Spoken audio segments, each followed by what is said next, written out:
رب العالمين والصلاة والسلام على سيد الأنبياء والمرسلين وعلى آله وأصحابه أجمعين.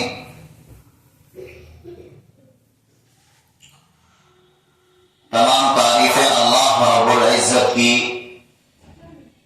اور درود و سلام اللہ کے آخری نبی محمد رسول اللہ صلی اللہ علیہ وسلم پر.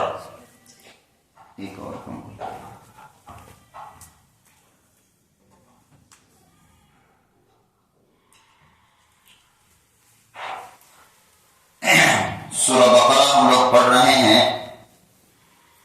اور آپ کے علم میں یہ بات ہوگی کہ پچھلے ہفتہ ہم لوگ سورہ بقرہ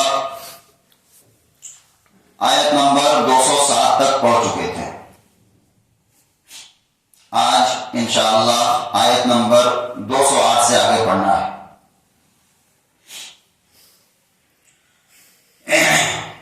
پارہ نکال لیجئے, آیت نمبر 208 نکال لیجئے. اس آیت کریمہ میں اسلام کے اعتبار سے قرآن کی اہم ترین آیت ہے. کیا فرمایا؟ یا ایھا الذین آمنوا ادخلوا فی السلم کافۃ ولا تتبعوا خطوات الشیطان انہ لکم عدو مبین. یہ آیت بڑی اہم ہے. اس آیت کریمہ میں بتلایا اللہ رب العزت نے کہ اے ایمان والو داخل ہو جاؤ اسلام میں پورے کے پورے طور پر. یعنی اللہ کے ایک حکم کو مانا اور دوسرے حکم کو پیٹھ کے پیچھے ڈال دیا, یہ صحیح نہیں ہے. اگر اللہ کی بات ماننی ہے تو پورے کے پورے طور پر اسلام میں داخل ہو جاؤ اور یہ جذبہ ہو کہ پورے اسلام میں اور پورے اسلام کے احکامات کو ہم عمل کریں گے. تو اس لحاظ سے آیت جو ہے بڑی اہمیت کے قابل ہے. مثال کے طور پر نماز کا حکم کس نے دیا؟ اللہ نے. زکوٰۃ کا حکم کس نے دیا؟ زکوٰۃ ادا کرو, اللہ نے. روزہ کا حکم کس نے دیا؟ اللہ نے. اسی طرح اور بھی احکامات جو ہیں سب کو دینے والا کون ہے؟ احکام اللہ. اسی طرح جو باتوں سے اللہ نے منع کیا ہے, مثال کے طور پر شراب نہیں پیو, منع کرنے والا کون ہے؟ اللہ. جھوٹ نہیں بولو, کسی پر تہمت مت لگاؤ, اور بھی جو احکامات ہیں منع کرنے والا کون ہے؟ اللہ رب العزت. اب اگر کوئی آدمی بعض احکام کو مانے اور بعض کو کیا کرتے پیٹھ کے پیچھے ڈال دے, مثال کے طور پر یہ کام کرنا اس کو اچھا لگ رہا ہے تو اس نے یہ کام کر لیا اور ذرا سا مشکل جو ہے عمل آ گیا, اس کو کیا کر دیا؟ پیٹھ کے پیچھے ڈال دیا. تو یہ صحیح نہیں ہے. کیا کہا؟ یا ایھا الذین آمنوا ادخلوا فی السلم کافۃ, اے ایمان والو اسلام کے اندر پورے کے پورے طور پر داخل ہو جاؤ. ایسا نہیں ہے کہ اسلام کے ایک احکام کو مانا اور دوسرے کو پیٹھ کے پیچھے ڈال دیا. ہم پڑھ چکے ہیں پہلے پارے میں, کیا آیا تھا؟ بنی اسرائیلیوں کے بارے میں آیا تھا, جو پچھلی امت گزر چکی ہے اس کے بارے میں. اللہ نے کیا کہا تھا؟ افتؤمنون ببعض الکتاب وتکفرون ببعض, کہ میرے کتاب کے بعض حصے کو مانتے ہو اور بعض کا انکار کرتے ہو. اور آگے سزا بتلائی تھی. کیا؟ جو لوگ ایسا کرتے ہیں کہ میرے کتاب کے بعض حصے پر ایمان لاتے ہیں اور بعض کا انکار کرتے ہیں, الا خزي فما جزاء من الحیات الدنیا الا خزي, ان کا بدلہ کیا ہے؟ دنیا میں ذلیل کر دیے جائے اور رسوا کر دیے جائے, اور آخرت میں وَيَوْمَ الْقِيَامَةِ يُرَدُّونَ إِلَىٰ أَشَدِّ الْعَذَابِ, اور آخرت میں قیامت کے دن شدید ترین عذاب میں جھونک دیے جائے. تو یہ اسرائیلیوں کے بارے میں, بنی اسرائیلیوں کے بارے میں کہا تھا کہ میرے کتاب کے بعض حصے کو مانتے ہو اور بعض کا انکار کرتے ہو. دو سزا بتائی تھی, ایک دنیا میں ذلیل اور رسوا کر دیے جاؤ گے اور آخرت میں شدید ترین عذاب میں جھونک دیے جاؤ گے۔ اسی طرح یہاں پر سمجھیے اہل ایمان کو مخاطب کرتے ہوئے کہا ہے کیا؟ یا ایھا الذین آمنوا ادخلوا، اے ایمان والو داخل ہو جاؤ۔ بڑی انداز قرآن کا عجیب ہے۔ مثال کے طور پر ہم سمجھاتے ہیں آپ کو، آپ اس گھر میں داخل ہو گئی ہیں یا ہم لوگ داخل ہو گئے ہیں، پھر اس کا کیا مطلب ہے کہ اس گھر میں داخل ہو جاؤ؟ ایمان کسی دوسرے کو نہیں کہا، اہل ایمان کو کہا یا ایھا الذین آمنوا، اے ایمان والو داخل ہو جاؤ پورے طور پر اسلام میں۔ عجیب انداز ہے، مقصد وہی ہے۔ اللہ کے احکام کو، ایک احکام کو ماننا، دوسرے کو کیا کر دیا؟ پیٹ کے پیچھے ڈال دیا۔ یہ صحیح نہیں ہے۔ اگر ماننا ہے تو پورے طور پر مانو۔ ہاں اگر کوئی کمی ہو گئی، کوئی غلطی ہو گئی تو اللہ سے معافی مانگ لو، یہ الگ سی بات ہے۔ لیکن وہی بات میٹھا میٹھا ہپ ہپ اور کڑوا کڑوا تھوک تھوک والا حساب پسند نہیں اللہ کو۔ داخل ہو پورے طور پر اسلام کے اندر۔ اور آگے کہا وَلَا تَتَّبِعُوا خُطُوَاتِ الشَّيْطَانِ، اور شیطان کے قدموں کی پیروی مت کرو، شیطان کے بتلائے ہوئے راستے پر مت چلو۔ إِنَّهُ لَكُمْ عَدُوٌّ مُّبِينٌ، بے شک وہ تمہارا کھلا ہوا دشمن ہے۔ شیطان کے بارے میں کیا کہا؟ اس کے بتائے ہوئے نقشے پر، اس کے بتائے ہوئے نقش قدم پر مت چلو۔ وہ کیا ہے؟ تمہارا کھلا ہوا دشمن ہے۔ شیطان یہ تو چاہتا ہی ہے، پہلا پارہ میں ہم لوگ پڑھ چکے ہیں کہ حضرت آدم علیہ السلام کی وجہ سے، سجدہ نہ کرنے کی وجہ سے شیطان جنت سے نکالا گیا۔ اب وہ چاہتا ہی ہے کہ میری اصل کمائی ہے کہ اپنے ساتھ جتنا سے زیادہ آدم کی اولاد کو ہم جہنم میں داخل کرا دیں، یہی میری کامیابی ہے۔ شیطان کیا کہتا ہے؟ ہم اپنے ساتھ میں جتنا سے زیادہ جہنم میں داخل کرا دیں لوگوں کو، آدم کی اولاد کو، یہی میری کامیابی ہے۔ تو اللہ نے بار بار واضح طور پر بتایا کہ نقش قدم پر، اس کے نقش قدم پر مت چلو۔ إِنَّهُ لَكُمْ عَدُوٌّ مُّبِينٌ، وہ تمہارا کھلا ہوا دشمن ہے۔ آگے کہا فَإِن زَلَلْتُم مِّن بَعْدِ مَا جَاءَتْكُمُ الْبَيِّنَاتُ فَاعْلَمُوا أَنَّ اللَّهَ عَزِيزٌ حَكِيمٌ، پھر اگر تم پھسلنے لگو بعد اس کے کہ پہنچ چکے تم کو صاف حکم، تو جان لو بے شک اللہ زبردست ہے اور حکمت والا ہے۔ اس آیت میں ایک طرح کا دھمکی کا انداز ہے۔ کیا کہا اللہ نے؟ اگر تمہارے پاس واضح تعلیمات آ گئی ہیں، شیطان سے بچنے کے لیے کہہ دیا گیا ہے کہ وہ تمہارا کھلا ہوا دشمن ہے، اس کے بعد بھی اگر تم پھسل گئے اور اللہ کے دین سے دور ہو گئے تو کیا کہا؟ جان لو فَاعْلَمُوا أَنَّ اللَّهَ، اللہ جو ہے کون ہے؟ عزیز ہے اور حکیم ہے، زبردست ہے۔ عزیز کا مطلب زبردست ہے، ایک طرح کا دھمکی کا انداز ہے۔ یعنی اگر تم اللہ کے دین سے منہ موڑ دیے، اس کے بعد کہ تم پر ہدایت واضح ہو چکی تھی، تو اللہ کیا ہے؟ زبردست عذاب دینے والا ہے۔ عزیز ہے مطلب زبردست ہے، اور حکیم ہے مطلب اس میں اس کی حکمت ہے۔ اگر جزا اور سزا کا کوئی رول ہی نہ ہو تو پھر امتحان دار دنیا کیسے ہو گیا؟ ہر چیز میں جزا اور سزا ہے۔ بچہ امتحان دیتا ہے تو فیل ہونے کا بھی ڈر ہوتا ہے کہ فیل ہو جائے گا۔ اگر اللہ تعالیٰ سزا دے رہا ہے تو اس میں کیا ہے؟ اس کی حکمت ہے۔ اگر اس کو سب کو معافی کر دے گا تو پھر دنیا میں سب عیاشی نظام کر پائے گا؟ نہیں۔ تو کہا جو اللہ عزیز ہے اس میں حکمت ہے، یعنی اللہ زبردست ہے، اس میں کیا ہے؟ اللہ کا حکمت ہے، اللہ حکیم بھی ہے۔ آگے کہا هَلْ يَنظُرُونَ إِلَّا أَن تَأْتِيَهُمُ اللَّهُ فِي ظُلَلٍ مِّنَ الْغَمَامِ وَالْمَلَائِكَةُ وَقُضِيَ الْأَمْرُ، کیا وہ اسی کے راہ دیکھتے ہیں کہ آئے ان پر اللہ ابر سائبانوں میں اور فرشتے اور طے ہو جائے قصہ۔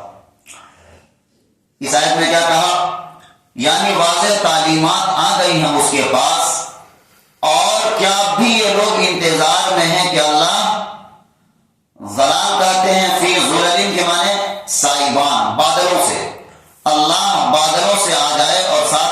فرشتے بھی آ جائے اور معاملہ طے ہو جائے، یعنی سب چیز ابھی بتلا دیا جائے، تو پھر دنیا امتحان گاہ کیسے؟ اتنے واضح تعلیمات آ گئی ہیں، ایک طرح کا سوال کیا ہے، کیا یہ لوگ اب بھی اسی انتظار میں کہ اللہ ان کے سامنے آ جائے اور فرشتے آ کر کہے کہ یہ معاملہ ہے تم لوگ ایمان لے آؤ؟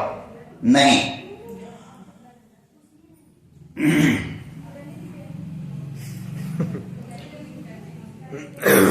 هل ينظرون إلا أن تأتيهم الله في ظلل من الغمام والملائكة وقضي الأمر. کیا کہا اس آیت میں؟ کیا لوگ راہ دیکھتے ہیں کہ اللہ ان پر ابر کے سائبان سے آ جائے اور فرشتے بھی اور معاملہ طے ہو جائے. وَإِلَى اللَّهِ تُرْجَعُ الْأُمُورُ، اور ہر کام کو اللہ ہی کی طرف لوٹنا ہے. کیا کہا؟ اس آیت میں کہا کیا لوگ اب بھی انتظار کر رہے ہیں کہ واضح تعلیمات ان لوگوں کے پاس آ گئی کہ اللہ اب بھی ان کے سامنے آ جائے اور فرشتے آ جائے اور تب سب کچھ معاملہ کر کے دکھائے تب یہ لوگ ایمان لائیں؟ نہیں، بلکہ کہا جو بھی تم کرو گے سب امور کہاں لوٹنے والے ہیں؟ اللہ کی طرف. آگے فرمایا سل بنی اسرائیل کم آتیناہم من آیت بینہ، پوچھ بنی اسرائیل سے کس قدر عنایت کی ہم نے ان کو اور نشانیاں دی کھلی ہوئی. وَمَن يُبَدِّلْ نِعْمَةَ اللَّهِ مِن بَعْدِ مَا جَاءَتْهُ فَإِنَّ اللَّهَ شَدِيدُ الْعِقَابِ.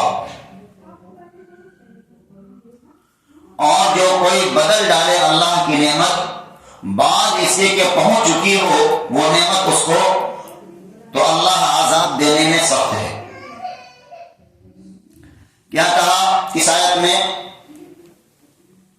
سل بنی اسرائیل کم، اے نبی صلی اللہ علیہ وسلم آپ بنی اسرائیلیوں سے پوچھ لیجئے کہ کس قدر اللہ نے ان کو نشانیاں دی تھی کھلی ہوئی.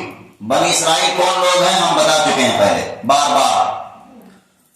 بنی اسرائیل کہلاتے ہیں یعقوب علیہ السلام کے اولاد. یعقوب علیہ السلام کے اولاد کیا کہلاتے ہیں؟ بنی اسرائیل، گویا سابقہ امت. تو اللہ نے ان کو طرح طرح کی نشانیاں دی تھی، پہلا پارہ میں گزر چکا ہے. مثال کے طور پر اللہ نے ان کو فرعون کے عذاب سے بچایا اور دریائے نیل میں موسیٰ علیہ السلام نے کیا مارا؟ لاٹھی ماری، اس میں 12 راستے بن گئے. یہ کھلی ہوئی نشانی تھی. فرعون کے ظلم و ستم سے اس کو بچایا، فرعون کو دریائے نیل میں ڈبو دیا. اسی طرح جب یہ لوگ وادی کی میں پھر رہے تھے تو اللہ نے کیا کیا؟ ایک ابر کا ٹکڑا سائبان ان کے اوپر بھیج دیا. اسی طرح ان کے اوپر من اور سلوا کو بھیجا، جنت کا کھانا سب گزر چکا ہے پہلے پارے میں. اسی طرح کوہ طور کہ چٹان ان کے اوپر آ گیا کہ دیکھ لو یہ اللہ کی نشانی ہے. یعنی اللہ نے ان کو عجیب عجیب نشانیاں دکھلائی. اسی آیت کے بارے میں، اسی واقعات کے بارے میں اللہ نے اشارہ دیا ہے. کیا؟ سل بنی اسرائیل کم آتیناہم من آیت بینہ. کہ نبی صلی اللہ علیہ وسلم پوچھ لیجئے بنی اسرائیل سے کہ کس قدر عنایت کی تھی ہم نے ان کو نشانیاں کھلی ہوئی. وَمَن يُبَدِّلْ نِعْمَةَ اللَّهِ مِن بَعْدِ مَا جَاءَتْهُ فَإِنَّ اللَّهَ شَدِيدُ الْعِقَابِ. اور جو کوئی بدل ڈالے اللہ کی نعمت کو بعد اس کے کہ پہنچ چکی ہے وہ نعمت، تو کیا ہے پھر؟ آگے دھمکی دیا ہے فَإِنَّ اللَّهَ شَدِيدُ الْعِقَابِ. اللہ عذاب دینے میں بڑا شدید ہے. اللہ کیا ہے؟ عذاب دینے میں کیا ہے؟ بڑا سخت ہے. اس آیت میں کہا کہ بنی اسرائیل سے پوچھ لیجئے کہ اللہ نے ان کو کتنے واضح نشانیاں دی تھی اور پھر بعد میں ان لوگوں نے کیا کر دیا؟ عدل بدل کر دیا، تحریف کر ڈالا. تو کہا جو ایسا کرے گا اللہ عذاب دینے میں کیا ہے؟ بڑا سخت ہے. آگے کہا زُيِّنَ لِلَّذِينَ كَفَرُوا الْحَيَاةُ الدُّنْيَا وَيَسْخَرُونَ مِنَ الَّذِينَ آمَنُوا. فریفتہ کیا، زُيِّنَ کے مطلب مزین کر دیا، سجا دیا. فریفتہ کیا ہے کافروں کو دنیا کی زندگی پر اور ہنستے ہیں وہ اہل ایمان پر. امید ہے کہ بات سمجھ میں آتی ہوگی آپ لوگ کو. کیا کہا؟ زُيِّنَ لِلَّذِينَ كَفَرُوا الْحَيَاةُ الدُّنْيَا، مزین کر دیا ہے یہ دنیا کی زندگی نے کافروں کو. کیا؟ دنیا کی جگمگاہٹ، دنیا کی سجاوٹ، دنیا کی خوبصورتی اور اعلیٰ سے اعلیٰ چیز دنیا کی، بس یہ کیا سمجھتے ہیں؟ یہی اصل ہے، یہی اصل ہے. بہرحال اس کو ذرا سا اور تفصیل سے سمجھنے کی ضرورت ہے. ایک حدیث میں اللہ کے رسول نے ارشاد فرمایا الدنیا سجن المؤمن و جنت الکافر. کیا کہا؟ الدنیا سجن المؤمن و جنت الکافر. دنیا جو ہے مومن کے لیے قید خانہ ہے. کیا کہا؟ مومن کے لیے کیا ہے؟ قید خانہ ہے. اور کافروں کے لیے کیا ہے؟ جنت. کافروں کے لیے جنت ہے. اس حدیث کی تشریح میں بتایا ہے کہ اس دنیا میں کسی اہل ایمان پر کتنا ہی آرام اور آسائش کیوں نہ مل جائے، پھر بھی جنت کے مقابلے میں کیا ہے؟ دنیا قید خانے کی طرح ہے. اور اسی طرح ایک کافر پر اس دنیا میں کتنی ہی مصیبت کیوں نہ آ جائے، پھر بھی جہنم کے مقابلے میں کیا ہے؟ جنت ہے. تو یہ دنیا کی سجاوٹ اور دنیا کی خوبصورتی یہ فریفتہ کیا ہوا ہے کن کو؟ جن کے دل میں ایمان نہیں ہے. وہ سمجھتے ہیں کہ بس یہی ہے.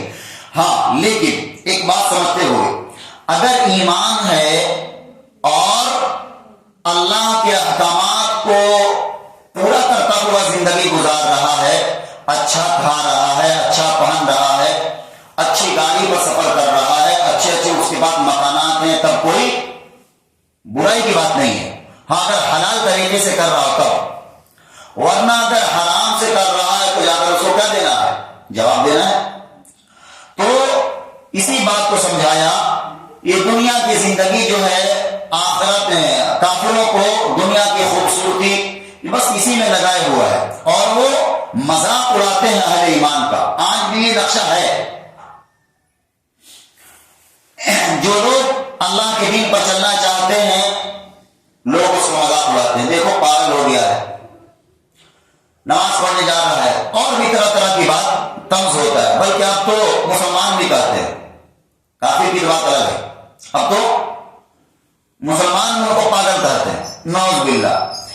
بہرحال ہم بات سمجھا رہے تھے زُيِّنَ لِلَّذِينَ كَفَرُوا الْحَيَاةُ الدُّنْيَا. دنیا کی زندگی نے کافروں کو فریفتہ کیا ہوا ہے اور وہ سمجھتے ہیں کہ سارا کچھ کیا ہے؟ دنیا ہی کی زندگی ہے، یہیں پر آرام، یہیں کی عیش اور اسی کے لیے محنت اور بھاگ دوڑ سارا کچھ ہے. یہ ان کا معاملہ ہے.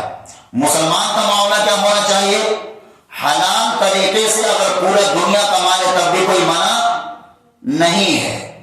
کمائے، مطلب اعلیٰ سے اعلیٰ زندگی گزارے، بہترین کپڑا پہنے، بہترین گاڑی میں سفر کرے، منع نہیں ہے، لیکن ساتھ میں اللہ کے احکام کو پورا کرتے ہوئے تب، ورنہ اس کے لیے کوئی چیز وہ چیز فائدہ مند نہیں ہو سکتی.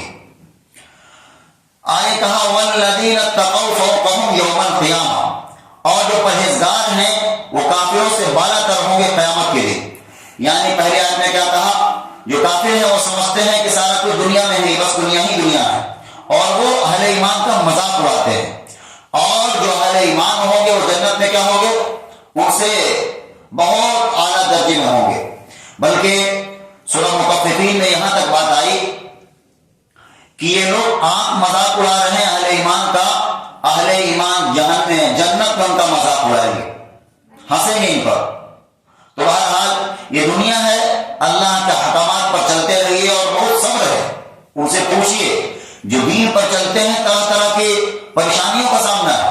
مثال کے طور پر کوئی بچہ اگر اسکول میں جا رہا ہے اور دین کی طرف اس کا رجحان ہے تو اس کے ساتھ ہی مذاق اڑائیں گے. اس کا بڑا دینی بن رہا ہے اور بڑا اس طرح بن رہا ہے. اسی طرح اگر کوئی لڑکی ہے جا رہی ہے اسکول اور اس نے پردہ کیا ہوا ہے تو اس کے ساتھ ہی مذاق اڑائیں گے. اس طرح ہے. تو بہرحال اہل ایمان کے بارے میں کیا کہا؟ صبر کرو انشاءاللہ. تو اس آیت میں کہا وہ لوگ مذاق اڑاتے ہیں اہل ایمان کا اور جو پرہیزگار ہیں اور متقی ہیں وہ بہت اونچے درجے میں ہوں گے قیامت کے دن. واللہ یرزق من یشاء بغیر حساب، اور اللہ جس کو چاہتا ہے بے حساب روزی دیتا ہے. روزی کے معنی رزق، اللہ جس کو چاہتا ہے بے حساب رزق دیتا ہے. آگے کہا کان الناس امۃ واحدہ، تھے سب لوگ ایک ہی دین پر. فبعث اللہ النبیین مبشرین ومنذرین، پھر بھیجے اللہ نے پیغمبر خوشخبری سنانے والے اور ڈرانے والے. وانزل معهم الکتاب بالحق لیحکم بین الناس فیما اختلفوا فیہ، اور اتاری ان کے ساتھ کتاب سچی کہ فیصلہ کرے لوگوں میں جس بات میں وہ جھگڑیں گے. وما اختلف فيه الا الذين اوتوه من بعد ما جاءتهم البينات بغيا بينهم، اور نہیں جھگڑا ڈالا کتاب میں مگر انہی لوگوں نے جن کو کتاب ملی تھی اس کے بعد کہ ان کو پہنچ چکے تھے صاف حکم، آپس میں ضد کی وجہ سے. فهدى الله الذين آمنوا لما اختلفوا فيه من الحق بإذنه، پھر اب ہدایت کی اللہ نے ایمان والوں کی اور سچی بات کی جس میں وہ جھگڑا کر رہے تھے اپنے حکم سے. واللہ یہدی من یشاء الی صراط مستقیم، اور اللہ بتلاتا ہے راہ جس کو چاہتا ہے سیدھا. لمبی آیت ہے، پہلے اس کو سمجھ لیجیے گا پھر دوبارہ ترجمہ کر دیں گے. کیا کہا اللہ نے؟ کان الناس امۃ واحدہ، سب لوگ ایک ہی امت تھے. مثال کے طور پر آدم علیہ السلام پہلے دنیا کے نبی اور پہلے انسان کون تھے؟ مسلمان تھے، اور اس وقت ایک ہی دین تھا اسلام. اصل میں کچھ لوگوں کو غلط فہمی ہے، اور اچھے پڑھے لکھے لوگ بھی کیا کہتے ہیں اسلام 1400 سال پہلے آیا ہے. کیا کہتے ہیں اسلام 1400 سال پہلے آیا ہے. دراصل اسلام تو شروع دن سے ہے، اسلام شروع دن سے ہے. اس دنیا کے پہلے انسان ان کا کیا نام تھا؟ آدم. اور یہ باتیں انگریز لوگ بھی مانتے ہیں. آدم کو وہ لوگ ایڈم کہتے ہیں. تو بہرحال پہلے انسان کون ہے؟ آدم. اور جا بجا ان کا قرآن میں ذکر ہے. آدم علیہ السلام کون تھے؟ اللہ کے نبی تھے، رسول تھے، اور وہ مسلمان تھے. تو اسلام تو شروع دن سے ہے. ہاں بعد میں لوگوں نے کیا کر دیا، اسلام میں گڑبڑی کر دی، شیطان نے ان کو بہکا دیا، الگ الگ دین رائج ہو گئے، الگ الگ گروہ بن گئے انسانوں کے. تو کہا اسی بات کو کان الناس امۃ واحدہ، تھے سب لوگ ایک ہی امت پر، ایک ہی امت تھے. پھر کیا کیا؟ خرابی آ گئی لوگوں کے اندر، بت پرستی آ گئی. نوح علیہ السلام کے زمانے سے بت پرستی شروع ہو گئی. شیطان نے بتایا کہ تمہارے نیک لوگ ہیں، بت پرستی بتا رہے ہیں. کہاں سے شروع ہوئی؟ قرآن میں ذکر آیا ہے اس کا. 4-5 لوگ نیک تھے نوح علیہ السلام کے دور میں، اور ان کا انتقال ہو گیا تو شیطان نے بتایا. کیا بتایا؟ تمہارے بہت نیک لوگ تھے، ایسا کرو ان کی تصویر بنا لو، مجسمہ بنا لو، اس کے بعد جا کر ان کو دیکھا کرو. ایک نسل گزر گئی، دوسرے نسل کو کیا کہا؟ ان کے پاس جایا کرو. اسی طرح نسل گزرتا گیا، کیا کہا ان لوگوں سے؟ یہی تمہارے خدا دیوی کی عبادت کرو. تو دھیرے دھیرے بت پرستی عام ہو گئی. ورنہ شروع دن سے اسلام شروع دن سے. آدم علیہ السلام پہلے نبی اور انسان ہے، اور وہ مسلمان تھے. اور اس کے بعد اللہ نے نبیوں کو بھیجا، وہ خبر سناتے رہے، کتاب بھی ساتھ میں، اور پھر لوگ اس میں اختلاف ڈالتے رہے. اس اختلاف کی بنا پر اتنے گروہ بنتے گئے، دھیرے دھیرے لوگ بڑھتے گئے، اتنے مذاہب دنیا میں رائج ہو گئے. ورنہ شروع دن سے کیا ہے؟ اسلام ہے. اور پھر اللہ نے کہا یہ لوگ آپس میں ضدی کی وجہ سے، ہر گرمی کی وجہ سے کہ ہم تمہاری بات کیوں مانیں، تم میری بات مانو. خرابی یہیں پر آتی ہے، گھر میں بھی خرابی یہیں پر آتی ہے. اگر میاں اور بیوی کے درمیان یہ بات ہو جائے کہ ہم ہی تمہاری بات کیوں مانے، تم کیوں میری بات نہیں مانتے ہو، تو پھر کیا جائے گی؟ گھر میں خرابی ہو جائے گی، نظام چل نہیں پائے گا. ایک موٹی سی مثال دیتے ہیں آپ کو. کسی ملک میں ایک ہی وزیر اعظم ہو سکتا ہے ایک ٹائم پر، اس کے نیچے 1000 ہو سکتے ہیں. لیکن برابر کا عہدیدار ایک ہی ہو سکتا ہے.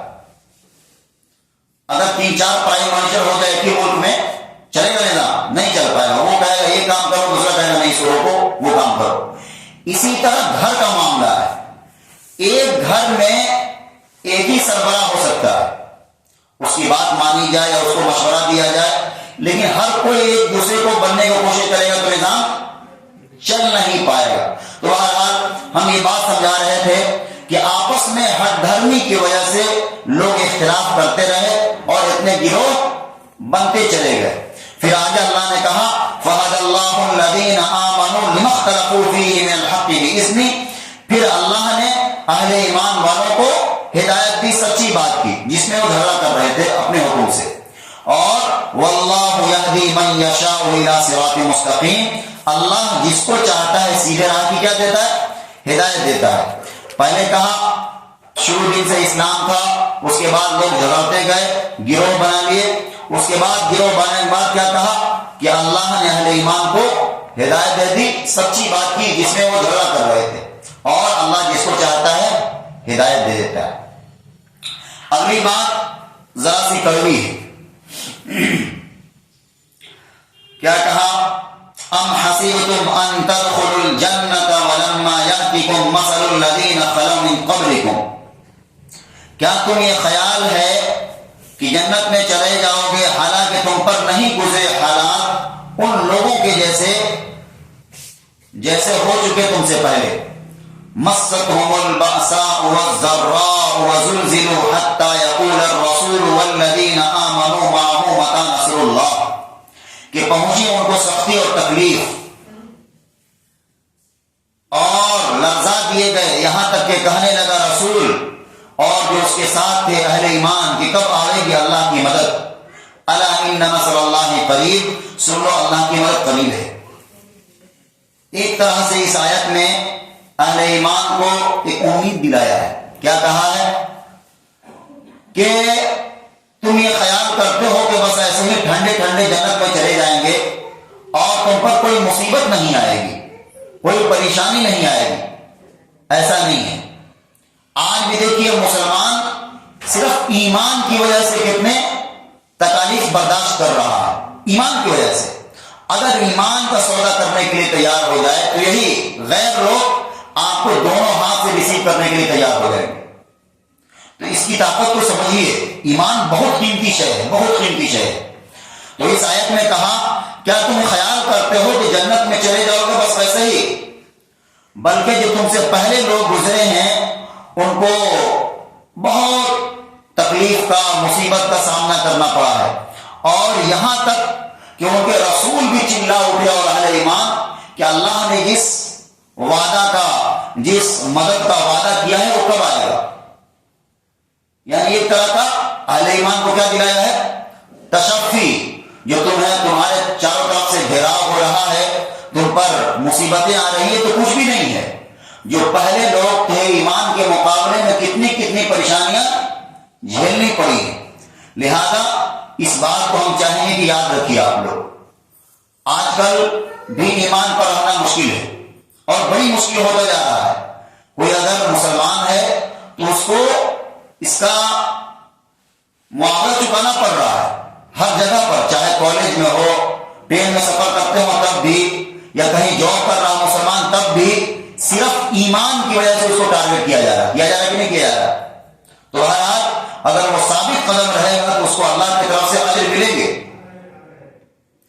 تو اسی کو کہا کہ تم لوگ اطمینان رکھو, حالانکہ تم یہ سمجھتے ہو کہ بس ٹھنڈے ٹھنڈے اٹھے اور جنت میں چلے جائیں. نہیں, بلکہ دنیا آزمایا جائے گا تم سے, اور تم سے جو پہلے لوگ تھے ان پر اور مصیبت کے پہاڑ توڑے گئے, ان کو مارا گیا, تکلیف برداشت کی, ان کو آرا میں چیر دیا گیا. یہاں تک بھی آیا کہ آرا سے ایسے دو ٹکڑا کر دیا گیا ایمان لانے کے مقابلے میں. بلکہ ہم نے 2-3 ہفتہ پہلے آپ کو سنایا بھی تھا ایک خاتون کا واقعہ حضرت سمیہ کا, کہ ابو جہل نے کس طرح ایمان لانے کی وجہ سے ان کی شرمگاہ پر برچھا مار کر ان کو شہید کر دیا تھا. تو ایمان بڑی قیمتی شے ہے, اور کوئی بھی جو قیمتی شے ہے اس کی حفاظت کرنی پڑتی ہے. اس کی کیا کرنی پڑتی ہے؟ حفاظت کرنی پڑتی ہے. کوئی قیمتی زیور ہے یا کوئی زیادہ پیسہ ہے اس کو اچھا سے رکھنا پڑتا ہے نا. زیور کا مثال آپ لوگ آسانی سے سمجھ سکتی ہیں. زیور بہت قیمتی ہے تو اس کو کہاں رکھا جائے گا؟ لاکر کے اندر، لاکر میں. ظاہر سی بات ہے، یہ دنیا کا دستور ہے. جو قیمتی چیز ہے اس کو کہاں رکھنا ہے؟ اس کی حفاظت کرنی ہے. تو ایمان بہت قیمتی شے ہے، بہت قیمتی شے ہے. اس کے لیے، اس کو بچانے کے لیے تکلیفیں بھی برداشت کرنی ہوگی، مصیبت بھی جھیلنا ہوگا، اور ہر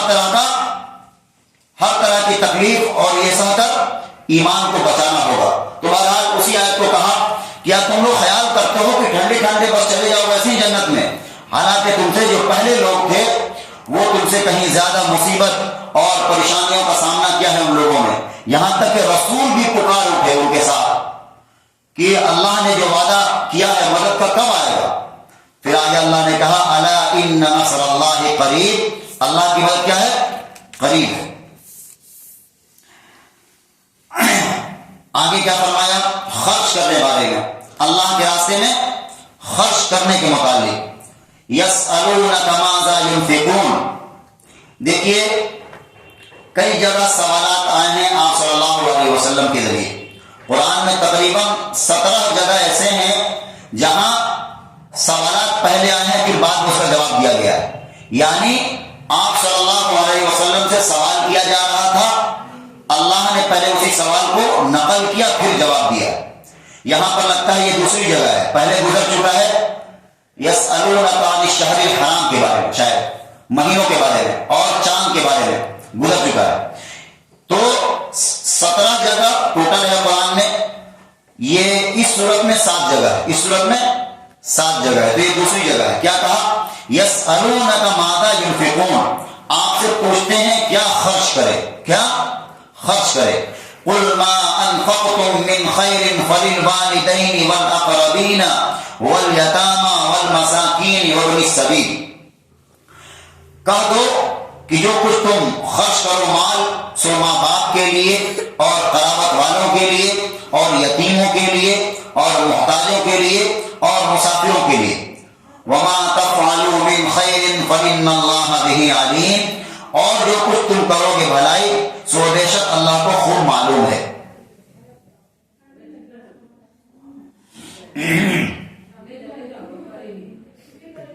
طبیعت خراب ہے کسی کا؟ نہیں، لگ تو رہی آواز سے اس طرح کا کیوس ہے،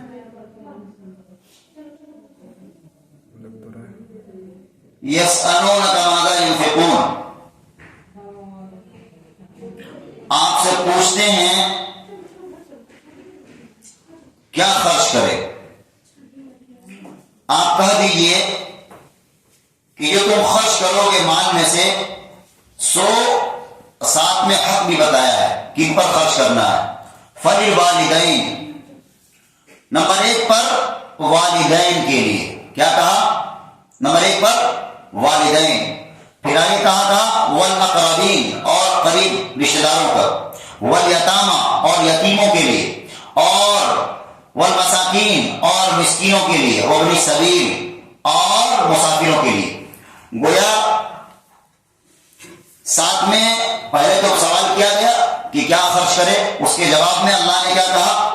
آپ کہہ دیجئے کہ جو تم بھی مال خرچ کرو گے سب سے پہلا حق کس کے لیے رکھا؟ ماں باپ کا. یہ صدقات زکات نہیں ہے، صدقات اور زکات کا مسئلہ نہیں ہے، بلکہ اگر کوئی اپنے والدین کی خدمت کرے گا، ان کو کھلائے گا، تب بھی اس کو کیا ملے گا؟ ثواب ملے گا. تب بھی اس کو ثواب ملے گا. اسی طرح قریبی رشتہ دار اور یتیم اور مسکین اور مسافر پر خرچ کرنے کے لیے کہا گیا ہے. ماں باپ اصل تو دیکھیے جو کچھ ہے وہ ماں باپ کا ہی ہے، لیکن اگر بچہ بڑا ہو گیا، مثال کے طور پر ایک بات بڑا ٹیکنیکل بتا رہے ہیں آپ کو. مرد ایک ہوتا ہے، مرد کے اندر اللہ نے رکھا ہے ایک صفات، وہ ایک طرح کا گھر کا رہبر ہوتا ہے، اور اللہ نے اس کے اندر یہ بات رکھی ہے، وہ چاہتا ہے کہ ہم پورے گھر کی کفالت کریں. اور دیکھیے اس کے لیے کتنی مصیبت اٹھاتا ہے، دور دراز کا سفر کرتا ہے، بدیش تک جاتا ہے. جاتا کہ نہیں جاتا؟ کس کے لیے؟ اپنے بال بچوں کے لیے یا اور بھی جو اس کے نیچے ہیں وہ خرچ برداشت کرتا ہے. لیکن جب وہی مرد بوڑھا ہو گیا اور اب اس کے بچے جوان ہو گئے تو اب اس کے بچوں کو کیا چاہیے کہ وہ پیسہ باپ کے ہاتھ میں دے. بات سمجھ میں آ رہی ہے؟ ایک تو آدمی ہے کہ نوکری پیشہ ہے، وہ ریٹائر کر گیا تب بھی اس کو پیسہ ملے گا، پیسہ پینشن ملے گا. لیکن ایک آدمی ہے جو دنیا میں کما رہا تھا اور اب بوڑھا ہو گیا، کمانے کے قابل نہیں ہے، اب اس کے بچے کمانے لگے. تو ان کے بچوں کو چاہیے کہ باپ کے ہاتھ پر پیسہ رکھے اور کیا کہے کہ ابا جس طرح آپ نے اتنا عرصے دراز سے گھر کو چلایا ہے آپ ہی چلائیے. یقین جانیے اس باپ کو اتنی خوشی ہوگی کہ اس کی خوشی میں ہم کہہ سکتے ہیں کہ 2-3 سال کی زندگی اور اس کا بڑھ جائے. لیکن اگر وہ باپ بوڑھا ہو گیا اور کمانے کے قابل نہیں ہے، اب اس کے بچے کمانے لگے، اس کو اگر کچھ خرچ بھی دیتے ہیں، پاکٹ خرچ یا کہیں اور اس کو دیتے ہیں، وہ اپنے آپ کو بھاری سمجھے گا اور وہ ڈپریشن کا شکار ہو جائے گا کہ ہم نے پورا کمایا اور پوری زندگی خرچ کیا ہے، اب میرے اوپر خرچ ہو رہا. بات سمجھ میں آ رہی ہے؟ سب سے بہتر یہ ہوتا کہ باپ اگر بوڑھا ہو جائے اور کمانے کے قابل نہیں ہے تو باپ بچے جو ہیں وہ لا کر خود دیں کہ ابا اب اتنا دن تک آپ نے گھر چلایا ہے، آپ ہی چلائیے، پیسہ بہت میرا ہے لیکن آپ سرپرستی کیجیے، آپ چلائیے، گھر کو رن کیجیے. وہ باپ اتنا خوش ہوگا کہ خوشی کی اس کی انتہا نہیں ہوگی. ایک شکل یہ ہے. دوسری شکل کیا ہے؟ باپ کو دے نہیں رہا، بس ویسے ہی اس کو رکھا ہوا ہے، کبھی کبھار خرچے کے لیے چائے پانی بیڑی کے لیے 500,000 دے دیتا ہے. اب وہ آدمی اپنے دل میں کوڑھے گا لیکن اس کوڑھا کو کوئی کسی کو بتا نہیں سکتا ہے، کیونکہ مرد کی صفات کے اندر ہے. وہ سمجھے گا کہ ہم نے اتنی دنیا میں سفر کیا، ابھی تک چلایا ہے اور اس طرح سارا کچھ کیا ہے اور ابھی میری حالت ایسی ہو گئی. تو بہرحال یہ سمجھنے کی بات ہے. تو اس آیت میں کہا کہ پہلا حق جو ہے وہ والدین کا ہے، والدین پر خرچ کرو اور قریبی رشتہ داروں پر خرچ کرو، یتیموں پر، مسکینوں پر اور مسافر پر. اور آگے کہا وما تفعلوا من خیر فإن اللہ بہ علیم، جو بھی تم کچھ بھلائی کرو گے وہ اللہ کے علم ہے. کس کے علم ہے؟ اللہ کے علم ہے. چاہے دنیا کو دکھلانے کے لیے کرو یا کوئی بھی، وہ کیا ہے؟ چھپا کر کرو یا دکھلا کر کرو، اللہ جان رہا ہے کہ تمہاری نیت کیا تھی، خرچ کرنے کی تمہاری نیت کیا تھی. تو دنیا کو دکھلا کر خرچ نہیں کرنا ہے، بلکہ جو بھی تم خرچ کر رہے ہو اللہ تو ہر جگہ ہے، اللہ دیکھ رہا. آگے قتال کا حکم آ رہا. آگے کہا کتب علیکم القتال وهو کرہ لکم وعسى ان تکرہوا شیئا وهو خیر لکم وعسى ان تحبوا شیئا وهو شر لکم واللہ یعلم وانتم لا تعلمون. قتال ہم نے بتا دیا تھا پہلے کہ کن حالات میں اسلام نے قتال کا حکم دیا تھا. 12, 13, 14 سال کیا حکم تھا؟ اپنے ہاتھ باندھے رکھو، اپنے ہاتھ باندھے رکھو اور حملہ مت کرو، جوابی کارروائی. لیکن اس کے بعد پھر قتال کی فرضیت آ گئی. قتال کیا ہو گیا؟ فرض ہو گیا، کیونکہ چاروں طرف سے مسلمانوں کو گھیرا ہو رہا تھا، مارا جا رہا تھا اور مدینہ کا بھی گھیرا ہو رہا تھا. تو ایسے حالات میں قتال کا حکم آیا. اس آیت میں کیا کہا؟ کتب علیکم القتال وهو کرہ لکم، فرض ہوئی تم پر لڑائی اور وہ بری لگتی ہے تم کو. وعسى ان تکرہوا شیئا وهو خیر لکم، اور شاید کہ بری لگے تم کو ایک چیز اور وہ بہتر ہو تمہارے حق میں. اصل میں جو نئے لوگ ایمان لائے تھے ان کا یہ تھا کہ قتال وغیرہ کا کیا حکم ہے، ٹھنڈے کام چلا لیا جائے. لیکن ٹھنڈے کام نہیں چلتا. ایک وقت ایسا ضرور آتا ہے کہ وہاں کچھ نہ کچھ طاقت کا استعمال کرنا ہی پڑتا ہے. وہی کہا کہ تم پر قتال فرض ہوئی اور البتہ تم کو یہ بات بری لگتی ہو، لیکن ایک چیز جو تم کو بری لگ رہی ہے شاید تمہارے حق میں کیا ہو؟ اچھا ہو. اور ایک چیز تم کو بری لگتی ہو لیکن شاید تمہارے حق میں کیا ہو؟ وہ برا ہو. واللہ یعلم وانتم لا تعلمون، اور اللہ جانتا ہے تم نہیں جانتے. یہاں پر ایک بات ہم سمجھائیں، دعا اگر کرنی ہے، دعا بھی مانگتا ہے اللہ یہ دے دے، یہ دے دے، وہ دے دے. دعا یہ کرنی کرنی چاہیے کہ اللہ جو میرے حق میں بہتر ہو وہ دے دیجیے. مثال کے طور پر ایک آدمی مانگ رہا ہے کوئی اور چیز اور اس کے حق میں وہ کیا ہے؟ برا ہے. تو آدمی تو نہیں جانتا ہے نا. تو اللہ سے کیا دعا کرنی چاہیے؟ اے اللہ جو میرے لیے اچھا ہو وہ مجھے عطا فرما دیجیے.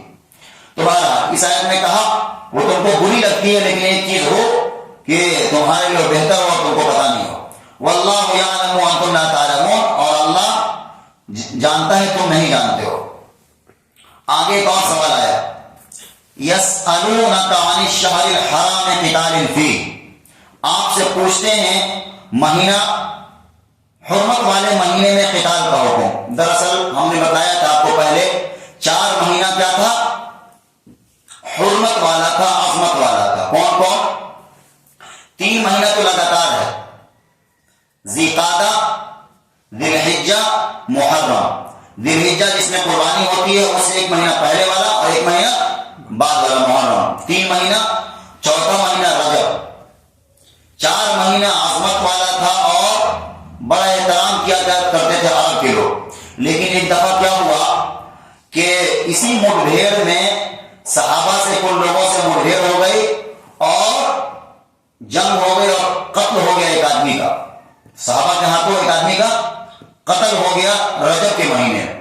اب ان لوگوں نے بڑا واویلا مچایا کہ یہ لوگ کہتے ہیں کہ ہم دین پر ہیں اور یہ لوگ اس مہینے کی حرمت کو کیا کر رہے ہیں؟ پامال کر رہے ہیں، اس میں قتل کر رہے ہیں. تو اسی کے جواب میں کہا یسألونک عن الشہر الحرام قتال فیہ، آپ سے پوچھتے ہیں حرام مہینے کے بارے میں کہ اس میں لڑنا کیسا ہے. قل قتال فیہ کبیر، آپ کہہ دیجئے اس میں لڑائی کرنا بڑا گناہ ہے، بڑا گناہ ہے. وصد عن سبیل اللہ وکفر بہ والمسجد الحرام، اور روکنا اللہ کی راہ سے اور اس کو نہ ماننا اور مسجد حرام سے روکنا. وإخراج أهله منه أكبر عند اللہ، اور نکال دینا اس کے لوگوں کو اس کے گھروں سے اکبر عند اللہ، اللہ کے ہاں یہ اور بڑا گناہ ہے اور اس قتل سے بھی بڑا گناہ ہے. والفتنة أكبر من القتل، اور کہا لوگوں کو دین میں فتنہ ڈال دینا قتل سے بھی بڑا گناہ ہے. ولا يزالون يقاتلونكم حتى يردوكم عن دينكم ان استطاعوا، اور کفار تو ہمیشہ تم سے لڑتے رہیں گے یہاں تک کہ تم کو پھیر دے تمہارے دین سے اگر قابو پا لے. ومن يرتد منكم عن دينه فيمت وهو كافر فاولئك حبطت اعمالهم في الدنيا والآخرة، اور جو کوئی پھر تمہیں سے اپنے دین سے پھر مر جائے حالت کفر ہی میں تو ایسوں نے برباد کر دیا، ضائع کر دیا اپنے عمل کو دنیا میں اور آخرت میں. وَأُولَٰئِكَ أَصْحَابُ النَّارِ، اور وہ لوگ جہنم والے ہیں. ہم فیہا خالدون، اس میں ہمیشہ ہمیشہ رہیں گے. یہ لمبی آیت ہے، بات سمجھ میں نہیں آئی ہوگی، پھر سمجھا دیتے ہیں جلدی سے. 4 مہینہ کیا تھا؟ حرمت والا مہینہ تھا. 4 مہینے میں کیا تھا؟ قتل وغیرہ قتال حرام سمجھا جاتا تھا عرب میں اور تھا بھی. لیکن انہی 4 مہینوں میں 1 مہینے میں کیا ہو گیا؟ صحابہ سے ایک کافر کا قتل ہو گیا مٹبھیڑ کی وجہ سے. اب ان لوگوں نے بڑا واویلا مچایا کہ یہ لوگ کیسا دین کے ماننے والے ہیں، اس عظمت والے مہینے کا بھی احترام نہیں کرتے ہیں. تو آپ سے سوال پوچھا گیا، اللہ نے اسی کا جواب دیا. کیا؟ ہاں، اس مہینے میں قتل کرنا تو گناہ ہے، لیکن اللہ کے دین سے دور کر دینا، ان کے گھروں کو نکال دینا، مکہ والوں کو نکال دیا گیا تھا ان کے گھروں سے، اور مسجد حرام میں داخلہ منع کر دینا، روک دینا، یہ کہیں بڑا گناہ ہے اس قتل سے. اور آگے کہا جو لوگ کافر لوگ تو چاہتے ہی ہیں کہ تم سے قتل ہے، یعنی کہ تم کو اتنا لڑے تم سے کہ تم کو پھیر دے اپنے دین سے. وہ لوگ بیٹھنے والے نہیں ہیں چپ سے جب تک تم کو اس دین سے پھیر نہ دے. اور آگے پھر کہا کہ مرتد کا حکم. مرتد کس کو کہتے ہیں؟ اسلام لانے کے بعد اگر کوئی اسلام کو چھوڑ دے کیا کہا جاتا ہے؟ مرتد ہونا. ایک آدمی ہے کہ وہ کافر ہے، ایک آدمی اسلام لے آیا اس کے بعد پھر مرتد ہو گیا. اس کے بارے میں کہا وَمَن يَرْتَدِدْ مِنكُمْ عَنْ دِينِهِ فَيَمُتْ وَهُوَ کافر. اور اگر کوئی تم میں سے پھر جائے اپنے دین سے اور مرے وہ حالت کفر میں، تو ایسے کیا ہے؟ ایسے لوگوں نے اپنے اعمال ضائع کر دیا، برباد کر دیا. یہ آیت سوچنے کی ابھی حالات کے اعتبار سے. ہم نے بتایا تھا آپ کو 3-4 ہفتہ پہلے کہ لڑکیاں جا رہی ہیں، بہت سارا ایسا کیس ہو رہا ہے کہ غیروں کے ساتھ نکل جا رہی ہیں اور اسلام کو چھوڑ دے رہی ہے، اسلام کو چھوڑ دے رہی ہیں. اسی حکم ہم بتا رہے ہیں مرتد کا. اگر کوئی آدمی بہت نیکی کیا ہے، بہت خرچ کیا ہے، بہت ساری نمازیں پڑھا ہے، لیکن اسلام کو چھوڑ دیا تو اس کی نیکی کام نہیں آئے گی. ایسا ہے کہ سب برباد کر دیا، اس نے ضائع کر دیا. اور آگے کہا اولئک اصحاب النار ہم فیہا خالدون. یہ لوگ جہنم والے ہیں اور اس میں ہمیشہ ہمیش رہیں گے. اب ایمان نہیں اگر ہے تو پھر کوئی نیکی کر لو سب ختم ہے، برباد ہے، ضائع ہے. ایک نقشہ یہ کھینچا. دوسرا نقشہ ان لوگوں کا کھینچا جو ایمان والے ہیں. ان الذین آمنوا والذین ہاجروا وجاہدوا فی سبیل اللہ اولئک یرجون رحمت اللہ. اور بے شک وہ لوگ جو ایمان لائے اور جنہوں نے ہجرت کی اور لڑے اللہ کی راہ میں، وہ امیدوار ہیں اللہ کی رحمت کے. واللہ غفور رحیم. اور اللہ بخشنے والا مہربان ہے. کیا کہا؟ جو لوگ ایمان لائے اور نیک عمل کیے اور ہجرت کیے. ہجرت کس کو کہتے ہیں؟ اپنے ایمان کی سلامتی کے لیے، بقا کے لیے اپنے وطن اصلی کو چھوڑ دینا، کہیں اور چل جانا، یہ کیا کہلاتا ہے؟ ہجرت. ایک ہجرت تو یہ ہے. دوسرا ہجرت کیا ہے جو ہم لوگ کر سکتے ہیں؟ کیا؟ ہر وہ کام جو اللہ کو اور اس کے رسول کو ناپسند ہو اس کو چھوڑ دینا، یہ بھی ہجرت کہلاتا ہے. تو آپ لوگ اور ہم لوگ آج تہیہ کرتے ہو گے کیا؟ ہر وہ کام جو اللہ کو ناپسند ہے، اللہ کے رسول کو ناپسند ہے، آج سے چھوڑ دینا. تو ایسے لوگوں کے بارے میں کیا کہا؟ جو لوگ ایمان لائے اور ہجرت کیا اور اللہ کے راستے میں لڑے، اولئک یرجون رحمت اللہ. یہی لوگ اللہ کی رحمت کے امیدوار ہیں. واللہ غفور رحیم. اور اللہ بخشنے والا بڑا مہربان ہے. وقت ہو گیا، انشاءاللہ آج یہیں تک پڑھیں گے. آیت نمبر 218 ہو گیا ہے. اگلا ہفتہ پروگرام جناب